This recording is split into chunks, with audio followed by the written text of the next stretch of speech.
Cervical cancer की vaccine पूरे पाकिस्तान में इसका मैसिव रोल आउट शुरू हो चुका है और ये टॉपिक पाकिस्तान का इस वक्त बर्निंग टॉपिक है क्योंकि पूरा पाकिस्तान दो हिस्सों में डिवाइडेड है। इस मैसिव रोल आउट के नतीजे में 9 साल से लेकर 14 साल की बच्चियों को ये वैक्सीन दी जा रही है और पाकिस्तान में तकरीबन 1 करोड़ 30 लाख बच्चियों को ये वैक्सीन दी जानी है। और पूरा पाकिस्तान डिवाइडेड इसलिए कि बहुत से लोग बात करें कि वैक्सीन बड़ी जबरदस्त है और ये वैक्सीन सबको लगनी चाहिए, और दूसरी तरफ दूसरा ग्रुप है जो कहता है कि ये वैक्सीन नहीं लगनी चाहिए, इस वैक्सीन के साइड इफेक्ट्स भी हो सकते हैं। आज लोग इमोशनली सारी बातें कर रहे हैं लेकिन फैक्चुअल बात कोई नहीं कर रहा है। आज की इस वीडियो में मेरी कोशिश ये है कि मैं आपको कोई मेडिकल एडवाइस मत दूं, लेकिन आपके सामने मैं वो फैक्ट्स ला रहा हूं इस वीडियो में कि जो आपके साथ और खास तौर पर हमारी सरकार के साथ अरबाब इख्तियार के साथ कभी किसी ने शेयर नहीं किए, क्योंकि ये बहुत इंपॉर्टेंट क्वेश्चन है कि ये गार्डासिल की कहानी है क्या बिल गेट्स की एंगेजमेंट इस सारी कहानी के पीछे है या बिल्कुल नहीं है? क्या दुनिया में इंटरनेशनली कुछ ममालिक ने इसको चलाया, कुछ ममालिक ने इसको रोका, कुछ ममालिक ने इसको सस्पेंड किया कि नहीं? और दुनिया में इसके हवाले से क्या किताबें लिखी जा चुकी हैं? खुद आज यूनाइटेड स्टेट्स की एडमिनिस्ट्रेशन का इस HPV वैक्सीन के ऊपर व्यू पॉइंट क्या है? और आज अगर आपको ये वैक्सीन चाहिए या आप अपने बच्चों को लगाना चाहते हैं तो वो क्या सवाल हैं जिनके जवाब आपके पास होने चाहिए? कहानी क्या है, आइए समझते हैं।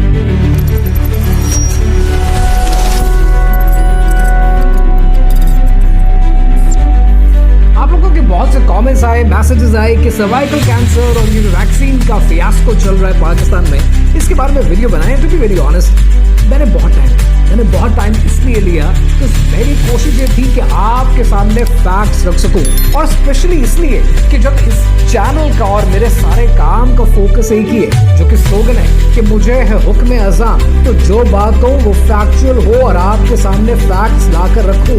जज्बाती बातें सब कर रहे हैं और जज्बाती बातों से आपकी जिंदगी में फर्क नहीं पड़ेगा। So without much ado, let's first understand कि जो HPV वायरस है, सर्वाइकल कैंसर है, ये कहानी है क्या।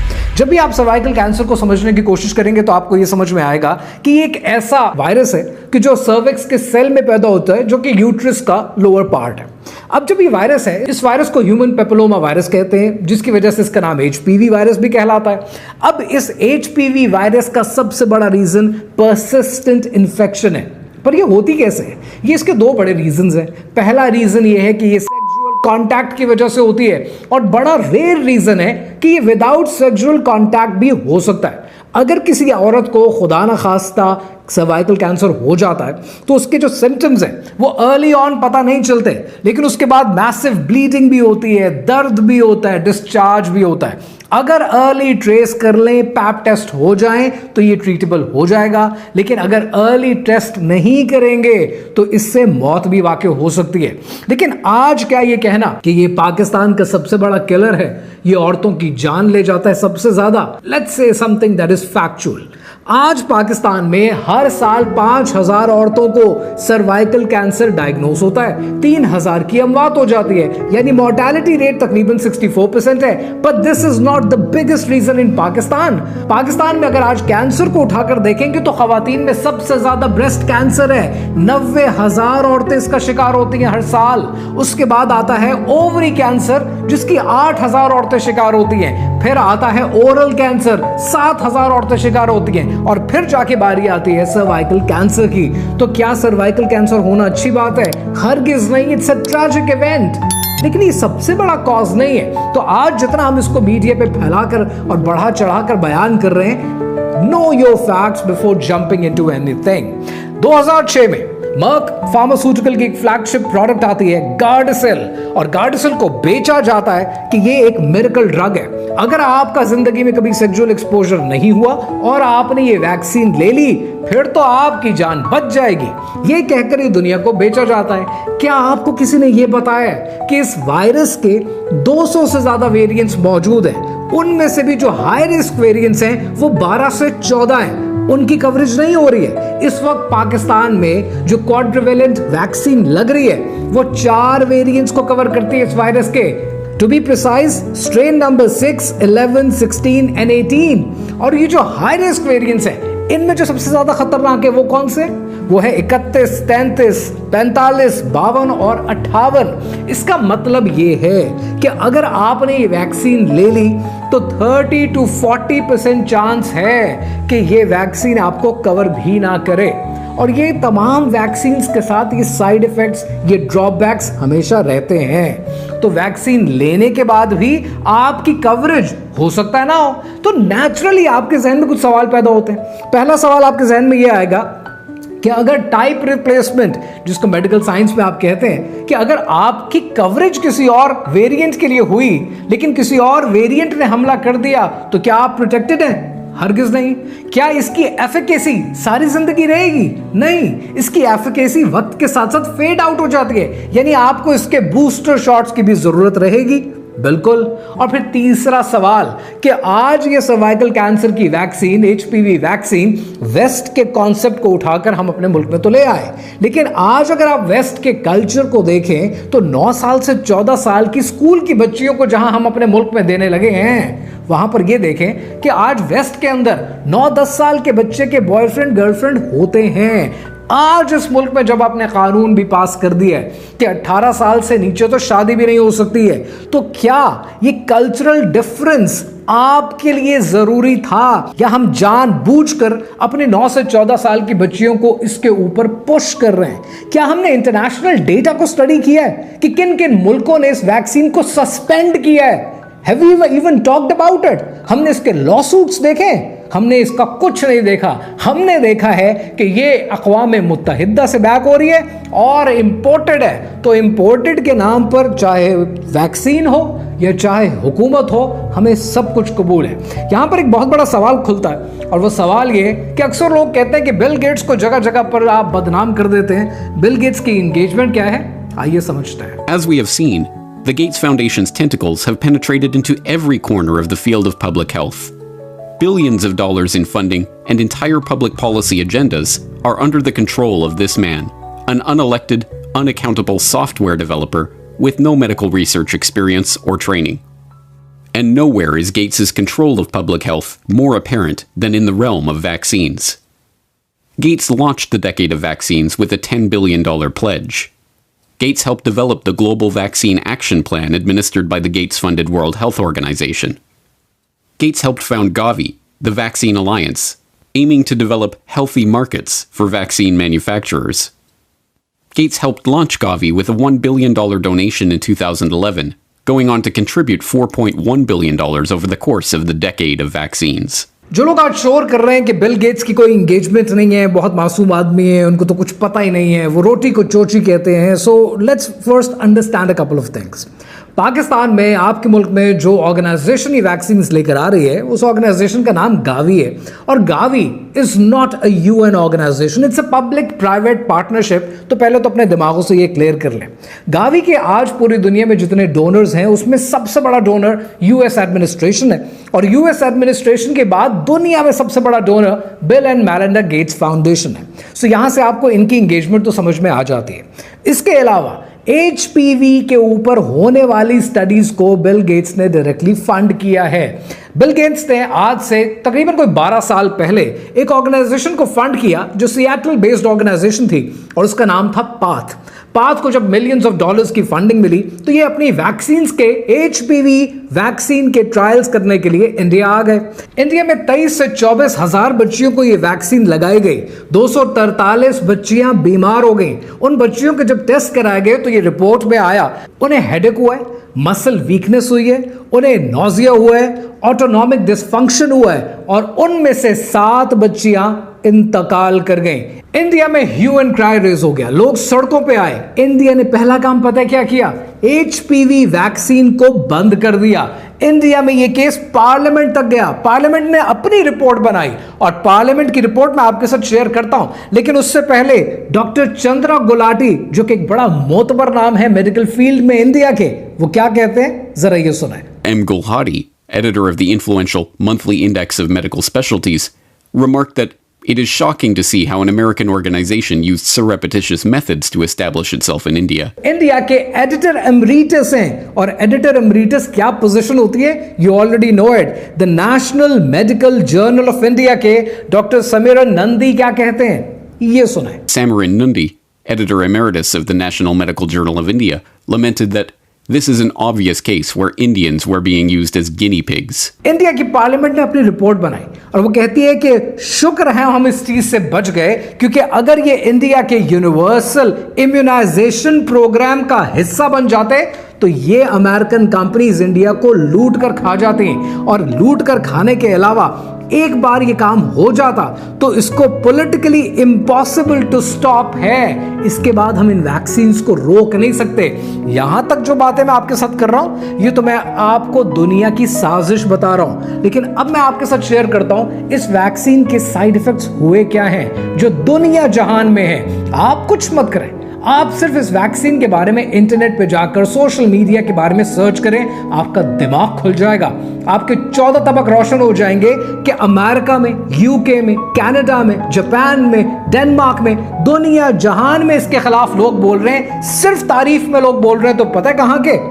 पाकिस्तान के। मार्च 2015 में डेनमार्क का डैनिश टीवी 2 एक डॉक्यूमेंट्री एयर करता है। ये डॉक्यूमेंट्री है जिसका नाम है डी वैक्सीनरेदे पिजर, और इसका मतलब है द वैक्सीनेटेड गर्ल्स। और इस डॉक्यूमेंट्री में यह दिखाया जाता है कि जब डेनमार्क में एक India, this time it's Denmark, बात जाती है डेनमार्क के पार्लियामेंट तक। डेनमार्क की पार्लियामेंट क्रिटिसाइज करती है यूरोप की मेडिकल एजेंसीज को, कहानी और फैलती है। जर्नलिस्ट सामने आ जाते हैं और फिर जर्नलिस्ट रिपोर्ट करते हैं, जर्नलिस्ट बताते हैं कि कैसे फार्मास्यूटिकल इंडस्ट्रीज उनको स्क्रूटनाइज कर रही है, उनकी सर्वेलेंस कर रही है, उनके ऊपर नजर रखे हुए, उन्हें रिश्वतें ऑफर की जाती है और डॉक्टर्स को धमकाया जाता है, जिसकी वजह से सच सामने नहीं आता। फिर जब इतना ह्यू एंड क्राई हो जाता है, इतना शोर-ओ-गुल मचता है डेनमार्क में, तो डेनमार्क फिर अपनी इन्वेस्टिगेशन शुरू करता है और डेनमार्क को ये पता चलता है कि एक्चुअली 1960 से लेकर आज तक तो सर्वाइकल कैंसर के केसेस हमारे मुल्क में कम हो रहे हैं, ये बढ़ नहीं रहे, ये कम हो रहे हैं। और उसकी वजह है पैप टेस्ट, क्योंकि हम टाइम पर स्क्रीनिंग कर लेते हैं, जिसकी वजह से केसेस कम हो जाते हैं। लेकिन कहानी यहां पर खत्म नहीं होती। अब बारी आती है जापान की, और जापान के अंदर जब ये वैक्सीन इंट्रोड्यूस होती है तब एक नहीं, दो नहीं, 2000 केसेस रिपोर्ट होते हैं। जापान की ministry of health, labour and welfare immediately HPV vaccine को सस्पेंड कर देती है। जापान ये वैक्सीन सस्पेंड करता है सन 2013 में, और 13 में ये सस्पेंड करने के बाद जो 2000 केसेस आए हैं ना जापान में, ये 2000 केसेस पता है कौन से? ये कौन है? ये यंग गर्ल्स हैं जिन्हें स्कूल्स के अंदर ये वैक्सीन्स दी गई। और इसके अंदर जब वो अपनी रिसर्च करते हैं तो पता चलता है कि इन बच्चियों को complex regional pain syndrome CRPS हो चुका है, इन्हें क्रॉनिक फटीग हो चुकी है, इन्हें पॉट्स लाइक सिंड्रोम हो चुके हैं। और 2013 से लेकर अगले 9 साल तक जापान HPV वैक्सीन को अपने मुल्क में सस्पेंड रखता है। यानी इसका मतलब क्या है? इसका मतलब यह है कि वो 33 लाख बच्चियां जो इस दौर में, इस 9 साल में एलिजिबल थी वैक्सीन के, उन्हें वैक्सीन नहीं दी जाती। और वो फिर स्टडी करते हैं कि इन 33 लाख बच्चियों को जब वैक्सीन नहीं दी गई तो उसका मुज़र असर क्या पड़ा है। तो जापान को यह पता चलता है कि actually no cervical cancer rate has been increased.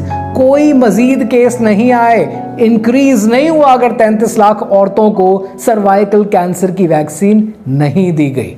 लेकिन कहानी दोस्त यहां भी खत्म नहीं होती। 2025 के आगाज में एक किताब आती, और ये किताब लिखी है पीटर गॉयचे ने, और इस किताब का टाइटल बड़ा इंटरेस्टिंग है। इस किताब का टाइटल है how Merck and drug regulators hide serious harms of the HPV vaccines. और इस किताब के अंदर राइटर ये अनाउंस करते हैं कि आज दुनिया में जब ये वैक्सीन इंट्रोड्यूस की जाती है तो इन्फ्लुएंसर्स को पैसा दिया जाता है। इन अदर वर्ड्स, इन्फ्लुएंसर्स को ब्राइब दी जाती है कि वो उसकी तारीफ में कलमात कहते रहें और दुनिया को कहते रहें कि ये सेफ है। राइटर इस किताब के अंदर लिखता है, वो कहता है कि यूरोप की मेडिकल एजेंसीज सिस्टमैटिकली कंसील करती है इंफॉर्मेशन। जितने केसेस रिपोर्ट होते हैं जो सीवियर साइड इफेक्ट्स हैं, उन सीवियर साइड इफेक्ट्स को रिपोर्ट ही नहीं करती हैं।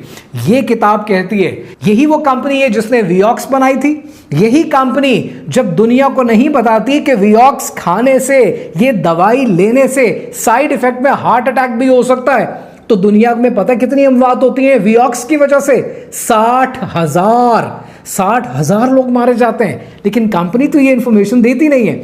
$4.85 बिलियन कॉम्पेंसेशन में दिया है मर्क ने, लेकिन मर्क के शेडी कैरेक्टर्स आपको कोई इन्फ्लुएंसर बताने को तैयार नहीं है। आपके मुल्क का कोई इन्फ्लुएंसर आपको यहां तक बताने को तैयार नहीं है कि आज जब आप उनसे पूछते हैं कि ये आज इतने साइड इफेक्ट्स कौन से हैं, तो ये साइड इफेक्ट तक तो आपको बताते नहीं है कि न्यूरोलॉजिकल डिस्फंक्शन हो सकता है, इसकी वजह से आपके अंदर जो एल्यूमिनियम प्लेसिबो क्रिएट होगा उसके साइड इफेक्ट्स क्या होंगे। Nobody is reporting that. Again Peter Gotzsche अपनी किताब में लिखता है कि 98% जो केसेस रिपोर्ट हुए ना दुनिया में आज तक, इस वैक्सीन की वजह से, HPV वैक्सीन की वजह से, वो ये कहता है कि उन सब को कंपनी न्यू मेडिकल हिस्ट्री कहकर एलिमिनेट कर देती है, डिसमिस कर देती है कि ये तो इस खाते में आते नहीं है। अब जरा एक और बात को समझते हैं कि आज जब किसी पाकिस्तानी से आप ये पूछते हैं ना कि इस वैक्सीन के साइड इफेक्ट्स क्या होंगे, या खतरनाक है, ये नहीं लगानी चाहिए, तो वो सबसे पहली बात पता है आपको क्या कहते हैं? वो कहते हैं कि ये FDA अप्रूव्ड है। पहला मेरा एक सवाल है, मेरा एक बड़ा मौजूजाना सा बड़ा हम्बल क्वेश्चन है, FDA कहाँ की ऑर्गेनाइजेशन है? ये जो यूनाइटेड स्टेट्स की ऑर्गेनाइजेशन है। यूनाइटेड स्टेट्स के अंदर हेल्थ रिलेटेड, वैक्सीन रिलेटेड बातें कौन करेगा?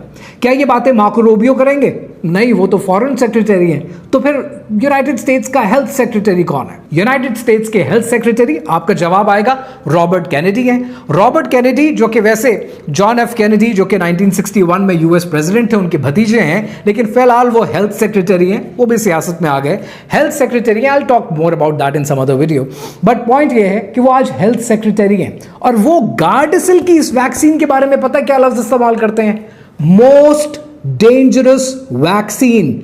आप FDA को रो रहे हैं, मैं आपको हेल्थ सेक्रेटरी के वर्ड्स बता रहा हूं। और अभी मैं आपको उनकी एक वीडियो दिखा रहा हूं जिसमें वो पता क्या कह रहे हैं कि ये वैक्सीन लगाने के 7 महीने के अंदर अंदर ऑटो इम्यून डिजीज हो जाती है। ये अमेरिका के ट्रंप एडमिनिस्ट्रेशन में, करंट एडमिनिस्ट्रेशन के हेल्थ सेक्रेटरी आपके सामने खड़े होकर बयान कर रहे हैं। Now I'm going to show you one of the really outrageous frauds that Merck committed during the clinical trials. This is an insert that is part of every vaccine package, and you can go on the internet right now and look up that Merck product insert and find these two tables. जब से Robert Kennedy America के health secretary बने हैं, Gardasil के ऊपर back to back सवालात उठा रहे हैं। $12 बिलियन की फंडिंग रोक चुके हैं CDC की, और आज अमेरिका में, UK में, दुनिया के कितने मुल्कों में केसेस आ रहे हैं। ये बहुत सारी वीडियोस मैं यहां पर भी आपको दिखा रहा हूं, ये रिपोर्टेड केसेस हैं। Your take on the HPV vaccine, do you think it should be mandated No. in the schools? Why? The reason is that the truth is that there's no evidence HPV vaccination has prevented a single cervical cancer anywhere in the world. And do you have any science to back up your opinion? The best data are autopsies. So in the largest autopsy series published to date, I know because I'm the senior author, of all the deaths we examined, and we re-reviewed them. We had an adjudication committee. We had ways of arbitration deciding on did the vaccine cause death. The answer is, of these cases that came in for autopsy after vaccination, 73.9% of individuals, it was determined that the vaccine was the cause of death. First author is Holscher and colleagues. He's sitting right behind me. और इन reported cases के अलावा खुद Gardasil के ऊपर इस वक्त 200 से ज्यादा लॉ सूट्स हैं जो मुख्तलिफ दुनिया की अदालतों में चल रहे हैं। लेकिन ये बात आपको कोई नहीं बताता। आपको ये नहीं बताते कि इन वैक्सीन्स की वजह से, इंटरनेशनल मीडिया रिपोर्ट करता है कि बिल गेट्स की नेटवर्थ $50 बिलियन से उठ के $100 बिलियन हो गई, लेकिन ये हम रिपोर्ट नहीं करते बिकॉज हम तो बहुत मासूम हैं, हमें तो इन बातों का पता ही नहीं है। इंडिया ने जब ये वैक्सीन रोक दी और कहा कि इंडिया को अपनी तजर्बा गाह ना बनाएं, एचपीवी के नाम पर इंडिया को गिनी पिग्स मत बनाएं, तो इंडिया ने उसके बाद पता क्या किया? इंडिया ने सीरम इंस्टीट्यूट, जो कि इंडिया की ऑर्गेनाइजेशन है, इंडिया ने अपनी वैक्सीन इंट्रोड्यूस की। लेकिन ये हमारे अरबाब इख्तियार से, हमारे लीडर से, हमारे इन सियासतदानों से तो आप पूछ भी नहीं सकते कि आज ये बातें आपको क्यों रिपोर्ट नहीं करते। आज आपका सवाल बनता है कि आप इसके साइड इफेक्ट्स पे बात करें, लेकिन साथ ही साथ आपको कहा जाता है कि मेडिकल साइंस 0.1% साइड इफेक्ट्स को इग्नोर करती है। This is not 0.1%, this is much much higher than 3%। और आप ये बातें क्यों नहीं बता रहे? इसके साइड इफेक्ट हर दफा डाउन प्ले क्यों किए जाते हैं? ये बात क्यों नहीं बताते कि जब एफडीए ने 2006 में से अप्रूव किया था तो इसका फ्यूचर फेज सिर्फ 14 दिन के अंदर अप्रूव हो गया था। 14 दिन में तो साइड इफेक्ट भी पता नहीं चलते। कैनेडी खुद कहते हैं कि 7 महीने के बाद ऑटो इम्यून डिजीज हो जाती है इससे, लेकिन ये बातें तो कोई बताता ही नहीं है। और आज ये सवाल आपके पूछने बनते हैं।